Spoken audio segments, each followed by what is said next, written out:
Hello everyone. तो कैसे हैं आप सभी। तो आज का जो हमारा टॉपिक है वो है लैक कल्टीवेशन की मैनेजमेंट। तो अब हम पढ़ने जा रहे हैं ये होती क्या है। Although lac cultivation is a simple process but cultivator should have complete systemic scientific knowledge. ये बात नॉर्मल है कि यूजुअली लैक कल्टीवेशन बहुत सिंपल प्रोसेस है, बट अगर हमें कंप्लीट नॉलेज नहीं है तो किसी ना किसी स्टेप में गलती करने के चांसेस ज़्यादा है। तो हमारे पास 4 स्टेप होते हैं। तुमसे ना सीरीज़ पूछी जा सकती है कि फर्स्ट क्या है, सेकंड क्या है, थर्ड क्या है, फोर्थ क्या है। या तो ये ऐसे दे देंगे ABCD, उसको तुम्हें अरेंज करना है, या फिर ये एरो बना के पूछेंगे कि इस प्रोसेस के बाद कौन सी प्रोसेस, इस प्रोसेस के बाद कौन सी प्रोसेस। तो आपको याद रखना है ये पी पिप से PIHP पिप। ठीक है। Pruning, inoculation, harvesting, proper care for elimination of enemy insect.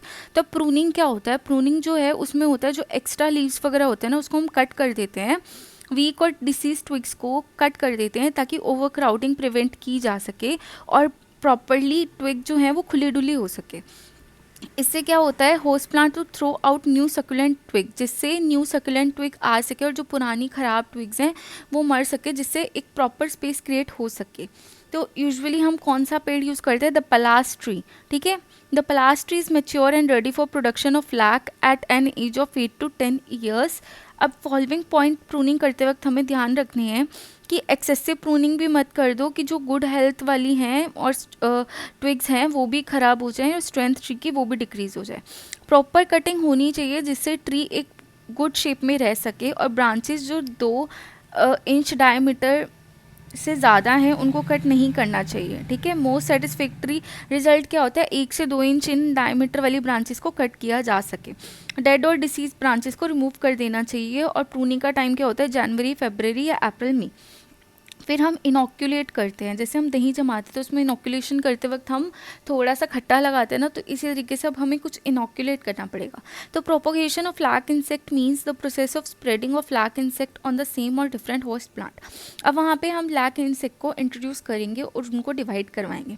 Propagation जो है वो इनोक्यूलेशन के थ्रू होती है, जिसमें हम न्यूली हैश निम्फ को लैक इंसेक्ट के इंट्रोड्यूस करते हैं। ठीक है। अब 2 प्रकार की इनोक्यूलेशन होती है। एक तो या तो एनवायरनमेंट खुद से इनोक्यूलेट करें, नेचुरल इनोक्यूलेशन, और एक होती है आर्टिफिशियल इनोक्यूलेशन जो हम खुद से करवाते हैं, ज़बरदस्ती करवाते हैं। ठीक है। आप इसको पढ़ लेना। फिर होती है हार्वेस्टिंग और क्रॉप। जब हार्वेस्टिंग करनी होती है लैक क्रॉप्स की, तो हमें कुछ चीज़ें ध्यान रखनी होती है कि जब प्रॉपरली प्लांट लैक मेच्योर हो जाए तभी हमें लैक क्रॉप को ऑब्टेन करना चाहिए। और हमें प्रीमेच्योर कटिंग नहीं करनी चाहिए लैक की, जिससे क्या होगा, क्वालिटी ऑफ ब्रूड अफेक्ट हो सकती है इन प्रूनिंग और क्रॉपिंग अ होस्ट ट्री। अब यहाँ पे ना तुम साथ साथ इसकी वो भी याद करते रहना कि कौन से ट्री पे लैक कल्टीवेशन की जाती है। ऊपर हमने पढ़ा था पलास, यहाँ पे हम पढ़ रहे हैं कुसुम या सर्टेन स्पीशीज ऑफ फिकस। ठीक है।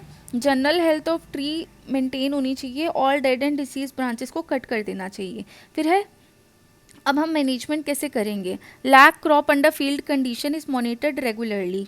हमें मतलब ह्यूमिडिटी वगैरह सारी चेक करनी चाहिए ताकि possible infestation of enemy prevent की जा सके या कोई प्रेडेटर आके उसको ख़राब ना कर सके। हमें पेस्ट मैनेजमेंट का ध्यान रखना चाहिए। फुल्ली मैच्योर और हेल्दी ब्रूड लैक को हमें पेस्ट से फ्री रखना चाहिए। हमें ब्रूड लैक की करेक्ट अमाउंट पता होनी चाहिए, कम या ज़्यादा नहीं होनी चाहिए। और जो क्वांटिटी है ब्रूड लैक की वो यूजुअली डिपेंड करती है ट्री के साइज़ पे। अब जो सिलेक्टेड ब्रूड लैक है वो 6 to 12 इंचेस इन साइज़ होता है। और ब्रूड जो है वो किस लिए होती है? इनोक्यूलेशन के लिए। ठीक है। अब tying of brood lac stick should be done securely on the upper surface of branches, जो प्रिवेंट करता है कि ट्विग्स गिरे ना और फुल कॉन्टैक्ट में रही ताकि निम्फ प्रॉपर क्रॉल कर सके। Sometime due to bad weather जो निम्फ की स्वॉर्मिंग है वो ब्रूड में प्रिवेंट हो जाती है, तो हमें एक रूम होना चाहिए हमारे पास जिसमें हम ब्रूड लैक स्टिक्स को रख सकें और हीट प्रोवाइड कर सके स्वॉर्मिंग प्रोवाइड करने के लिए। बाकी जनरल हैं वो आप पढ़ लेना। साथ में मैं आपको लैक कंपोजिशन भी पढ़ा देती हूँ, जैसे मैंने तुम्हें सिल्क की पढ़ाई थी कि उसमें सेरेसिन प्रोटीन होता है। ठीक है। तो अब लैक की कॉम्पोजिशन क्या है कि जो मेजर कंपोनेंट है स्टिक लैक का वो तो है रीजिन।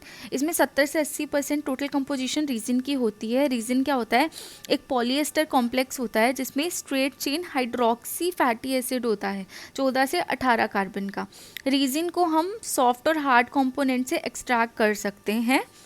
सॉफ्ट रीजिन जो है वो फ्री, ये मतलब थोड़ा आप केमिस्ट्री में घुस गए बट मैं बता देती हूँ कि सॉफ्ट रेजिन में फ्री एसिड होते हैं, न्यूट्रल मटेरियल होता है जो येलो डाई इरिथ्रोलेसिन में यूज़ किया जाता है, और रिमेनिंग कंपोनेंट जो है वो dye sugar protein soluble salt में पाए जाते हैं।